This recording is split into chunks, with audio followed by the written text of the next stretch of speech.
दोस्तों, आज की कहानी है बहू मेरे लिए दोपहर को खाना मत बनाना। दोस्तों, कहानी शुरू करने से पहले अगर हमारे चैनल को सब्सक्राइब नहीं किया हो तो कर लीजिए ताकि आपके पास पहुंचे हर रोज नया वीडियो। आज मैं सब्जी वाले से सब्जी ले रही थी, तभी सामने रहने वाली तनु इस व्यवस्थ हाल में ऊपर से बोली, रुको भैया, मुझे भी सब्जी लेने। कभी लौकी तोड़ती, उठाती, कभी मटर, फिर रख देती। मन ही मन बोल रही थी, क्या लूँ क्या ना लूँ। सब्जी वाला भी हंसने लगा, मैडम पहले आप सोच लीजिए आपको क्या लेना है। मैंने पूछा, क्या हुआ, इतनी परेशान क्यों लग रही हो। अब बताओ दीदी, कल मेरे सास ससुर आ रहे, अब मुझे तो पता नहीं उन्हें खाने में क्या पसंद है। समझ में नहीं आ रहा है क्या बनाओ। अरे कोई बात नहीं, कल तुम अपनी पसंद से कुछ अच्छा सा बना लेना, फिर जब वो आ जाए उनसे पूछ कर बनाया करना। वो थोड़ी चेंज होकर चली गई। तनु को देखकर मुझे भी याद न लगना, जब शादी के कुछ ही महीनों बाद मेरे सास ससुर आने वाले थे, उस वक्त मैं भी कुछ नवरत थी। मेरे ससुराल में देखा था, ससुर जी अपनी सेहत को लेकर बहुत संगत थे। वो हर चीज फायदा नुकसान देख ही कर खाती थी। सासू माँ इसको बिल्कुल विपरीत, उन्हें फायदे नुकसान से कोई मतलब नहीं, उन्हें बस स्वाद चाहिए। उनके आने पर जैसा कि मुझे थोड़ा बहुत पता था, मैंने उस हिसाब से खाना बना लिया था। मैंने देखा पापा जी ने आलू गोभी को छुआ भी नहीं और मम्मी जी ने तोरई को देखती कटोरी दूर हटा दी। पापा जी ने 2 कटोरी रायता पी लिया, सलाद भी उसमें मिला था। मम्मी जी ने उसमें चीनी मिलाकर खाया, मिठाई दोनों लोगों ने खा ली। मैंने अपनी आप से कहा, कमर कस ली सोनिया बेटा, आगे का सफर आसान नहीं है। घर में हम पति पत्नी 2 ही लोग हैं। उस वक्त बच्चे भी नहीं हुए होते थे। टाइम पास करने के लिए मैं शाम को बच्चों को ट्यूशन पढ़ा लेती थी। पति देव आलोक सुबह ऑफिस टिफिन लेकर आते थे तो दाल सब्जी सुबह बन जाती थी। उनके लिए जो नाश्ता बनना वो हम दोनों कर लेते थे। लेकिन मम्मी जी पापा जी के आने के बाद पापा जी अलग ही फरमाइश रहती थी, कभी दलिया, कभी सिर्फ फल और दूध।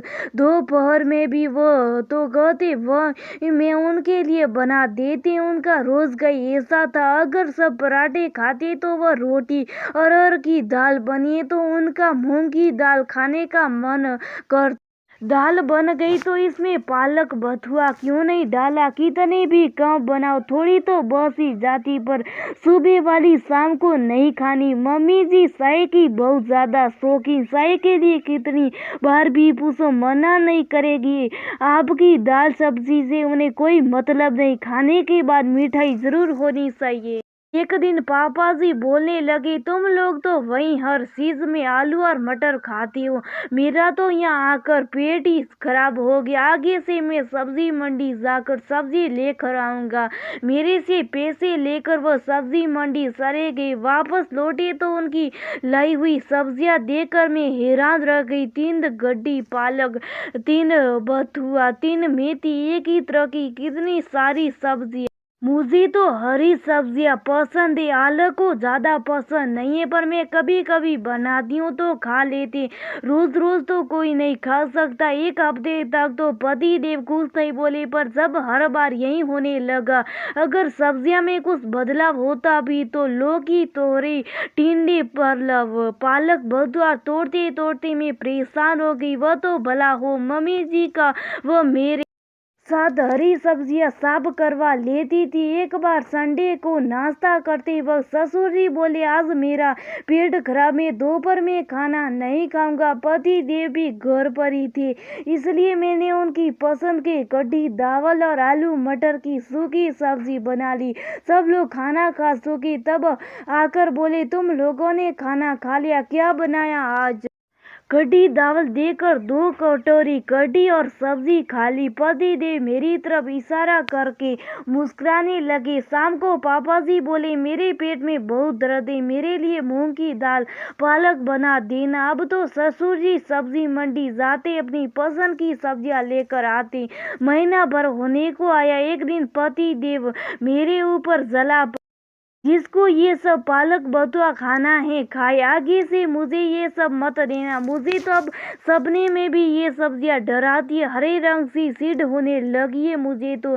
अरे धीरे बोलो, पापा जी सुनेंगे तो क्या सोचेंगे। बहू बेटा ठीक से खाना भी नहीं खिला सकते, आप मत खाना, आपके लिए अलग से बना दिया करूंगी। अरे तुम्हें क्या पता, मैं उन्हें बचपन से जानता, उन्हें जो पसंद होता है वो उन्हें फायदा करता है, जो उन्हें पसंद नहीं है वो नुकसान करता। आलोक के अंदर तो लगता था जैसे बचपन की भड़ास भरी थी, जैसे तैसे शांत करके मैंने उन्हें ऑफिस के लिए रवाना किया। शाम को ऑफिस से आकर आलोक ने आवाज लगाई, सोनिया प्लेट लेकर आना। देखो मैं गर्मा गर्म जलेबी और समोसे लेकर आया। मम्मी जी तो जलेबी देकर बहुत खुश हो गई। आलोक बाबा जी की तरफ देखकर बोले, आप तो खाएंगे नहीं, आपको तो नुकसान करेगा, क्यों नहीं खाएंगी। सोनिया बेटा मेरी प्लेट भी लेकर आना। पापा जी ने भी हम सब के साथ समोसे जलेबी खा लिए। आलोक मेरी तरफ देखकर मुस्कुराने लगे, जैसे कह रहे मैंने कहा था ना, सुबह उठती पापा जी शुरू हो गए, तुम लोगों ने कल जबरदस्ती मुझे उल्टा सीधा खिला दिया। मेरे पेट में बहुत दर्द हो रहा है, जल्दी से मेरे लिए दलिया बना दो, फिर मैं दवाई खा लूं। शाम को उन्होंने अपने लिए खिचड़ी बनवाई। खाते हुए कहने लगे, इसमें ऊपर से खूब सारा घी डालकर तड़का लगाना चाहिए था, आपके पेट में दर्द था इसलिए ज्यादा नहीं डाला, आप ऊपर से मिला लो। मैंने धीरे से अगले दिन सुबह काम वाली का फोन आ गया, उसकी तबीयत ठीक नहीं, 3-4 दिन नहीं आएगी। लो एक और मुसीबत, अब सफाई भी खुद ही करनी पड़ेगी। मुझे परेशान देख आलोक ने कहा, कोई बात नहीं, मैं आज कैंटीन में खाना खा लूंगा, तुम लोग अपना देख लेना। आज से एक काम करो, पापा जी के लिए जो भी वो कहे बिल्कुल सादा सा बना देना और अपना तीनों अच्छा सा खाना बनाना, फिर देखना मैंने वैसा ही किया। शाम को सब खाने बैठे, जैसे ही पापा जी ने शाही पनीर का ढोका उठाया, आलोक ने कहा, वो आपके लिए नहीं, आप अपनी सब्जी खाओ। 3 दिन तो ठीक रहा, चौथे दिन ही पापा जी कहने लगे, इसमें कुछ मसाले तो डाल दिया करो, बिल्कुल सादा, कोई कैसे खाए। हम सब हंसने लगे। पापा जी आलोक को देखकर बोले, अच्छा तो ये इसकी शरारत थी।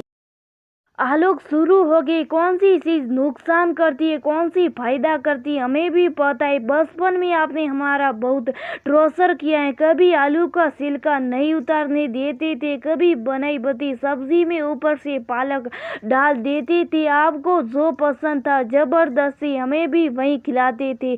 जब आप कुछ दिनों के लिए घर से बाहर चले जाते थे तब हम भाई बहन बहुत खुश होते थे कि अब हम मनपसंद खाना खाएंगे। मैं वालों को आंखें दिखा रही थी, सूप पापा जी को कहीं बुरा ना लग जाए। बेटे को देखकर मम्मी जी को भी मौका मिल गया, अरे बेटा ये तो बनी बनाई सब्जी गाय को खिला देती थे, अगर इनकी पसंद की ना हो तो वो तो मेरी जैसी थी जो निभा ले गई, और कहीं होती तो कब की छोड़कर चली जाती।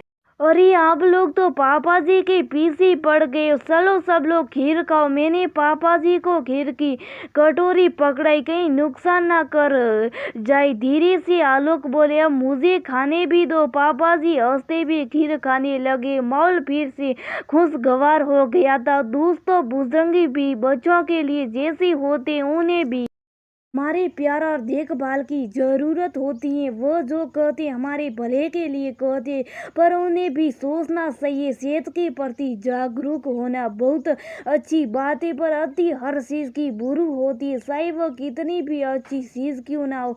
बच्चे अगर गलत करे तो उन्हें समझाना चाहिए, पर उनकी इच्छा का दमन करना और अपनी मर्जी जबरदस्ती थोपना ठीक नहीं।